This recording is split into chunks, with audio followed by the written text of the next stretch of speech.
ఉమ్మడి చిత్తూరు జిల్లా సర్వసభ సమావేశం చిత్తూరులోని జెడ్పీ సమావేశ మందిరంలో శనివారం నిర్వహించారు. ఈ కార్యక్రమానికి ముఖ్య అతిథిగా ZP chairman Srinivasulu, DRO Mohan Kumar, ZP CO Ravikumar నాయుడులు పాల్గొన్నారు. జిల్లా వ్యాప్తంగా జెడ్పీటీసీలు అధిక సంఖ్యలో పాల్గొన్నారు. సత్యవేడ్ ఎమ్మెల్యే ఆదిమూలం మాట్లాడుతూ ప్రజా సమావేశాలలో కంపల్సరీగా ప్రోటోకాల్ పాటించాలని అధికారులకు విన్నవించారు. జెడ్పీటీసీ సభ్యులు మాట్లాడుతూ పెండింగ్ లో ఉన్న బిల్లును వెంటనే విడుదల చేయాలని జెడ్పీ చైర్మన్ ను వారు కోరారు. ప్రధానమైనటువంటి అంశాన్ని పెట్టుకొని వాటిని సంబంధిత శాఖ అధికారుల ద్వారా సత్వరం వాటిని పరిష్కారం చేయడం కోసం మనకి ఈ సమావేశం ఎంతో ఉపయోగపడుతుంది. ఈ రోజు ఈ సమావేశంలో ఉన్నటువంటి ఎజెండాలో ఉన్నటువంటి 12 అంశాల్లో నేను అన్ని అంశాల్లోనూ నోట్ చేసుకోవడం జరిగింది. ముఖ్యంగా కలెక్టర్ గారికి నివేదించవలసిన అంశాలు ఏవైతే ఉన్నాయో వాటన్నింటినీ కూడా నమోదు చేసుకున్నాను. వాటిని గౌరవ కలెక్టర్ గారి నోటీసులకు తీసుకుని వెళ్ళి ఇంకా ఆ సంబంధిత శాఖ అధికారులతో సాధ్యమైనంత త్వరితగతిన వాటన్నింటినీ పరిష్కారం చేసే ప్రయత్నం చేస్తామని చెప్పి సందర్భంగా తెలియజేస్తూ ఈ సమావేశం ద్వారా మీ అందరికీ ఒక ముఖ్యమైనటువంటి అంశాన్ని కూడా మీ అందరి దృష్టికి జెడ్పీ చైర్పర్సన్ గారు అనుమతితో అది సెన్సెస్ గురించి చెప్పడం. సో దీంట్లో మీ అందరికీ తెలుసు రాబోయేటువంటి ఒక నెలలో జరుగుతుంది. ఈ జనగణన కార్యక్రమానికి సంబంధించినటువంటి మొదటి ఫేజ్ జరుగుతుంది. సో ఫేజ్ 1 కార్యక్రమం 2011 తర్వాత ప్రతి 10 సంవత్సరాలకు ఒకసారి జరగవలసినటువంటి జనగణన 2021-22 ప్రాంతంలో కోవిడ్ రావడంతో అనివార్య పరిస్థితుల్లో అది జరపలేకపోవడం జరిగింది.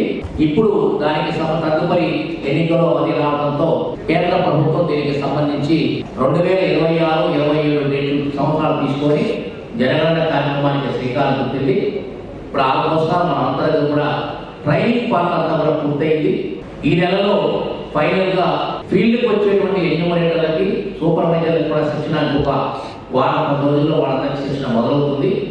25వ తారీఖున కంప్లీట్ శిక్షణ పూర్తి చేసుకున్న తర్వాత మే మొదటి వారం నుంచి ఫస్ట్ వీక్ నుంచి 1వ తారీఖు దగ్గర నుంచి ప్రతి ఇంటికి వచ్చి వివరాలు సేకరించడం జరుగుతుంది. అంటే ఈ మొదటి ఫేజ్ 1లో జరిగేది కేవలం ఎన్ని ఇళ్ళు ఉన్నాయి ఆ ఫ్లాట్లో అన్నది తీసుకోవడం జరుగుతుంది.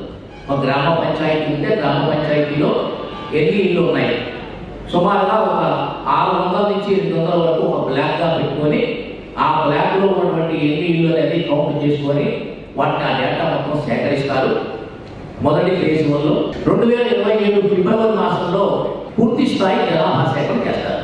ఏవైతే ఇళ్ళని ఇప్పుడు నమోదు చేసుకున్నామో మరలా తిరిగి అదే ఇళ్ళకి వెళ్ళి ఆ ఇంట్లో ఉన్నటువంటి వారి యొక్క జనాభా వివరాలను నమోదు చేసుకొని ఆ వివరాలని కూడా తప్పనిసరిగా మనం సేకరించే కార్యక్రమం జరుగుతుంది. ఈ రెండు కూడా మీ ద్వారా తెలియపరిచే అంశం ఏంటంటే విస్తృత స్థాయిలో పబ్లిక్తో ప్రజలతో మమేకం అవుతారు కాబట్టి దీన్ని ప్రజలకి సంబంధించిన కూడా అత్యంత అవసరమైనటువంటి సమాచారాన్ని అన్ని కూడా సేకరిస్తారు కాబట్టి వారందరి దృష్టిలో కూడా దీని ప్రచారానికి సంబంధించి మీ ద్వారా తెలియపరచవలసిందిగా మరోసారి కోరుతూ ఈ కార్యక్రమానికి సంబంధించి ప్రణాళికలకి అన్నింటికీ అత్యంత కీలకమైనటువంటిది సెన్సెస్ సంబంధించిన విభాగం కాబట్టి ఆ సెన్సెస్ సంబంధించిన లెక్కలు గణాంకాలు గత 15 ఏళ్ల బట్టి మనకి లేకపోవడంతో కొంత ప్రాబ్లమాటిక్గా కూడా ఉంటుంది. అవి కరెక్ట్ అయినటువంటి గణాంకాలని సేకరిస్తే రాబోయేటువంటి అన్నిటికీ కూడా చాలా ఉపయోగం అవుతాయి.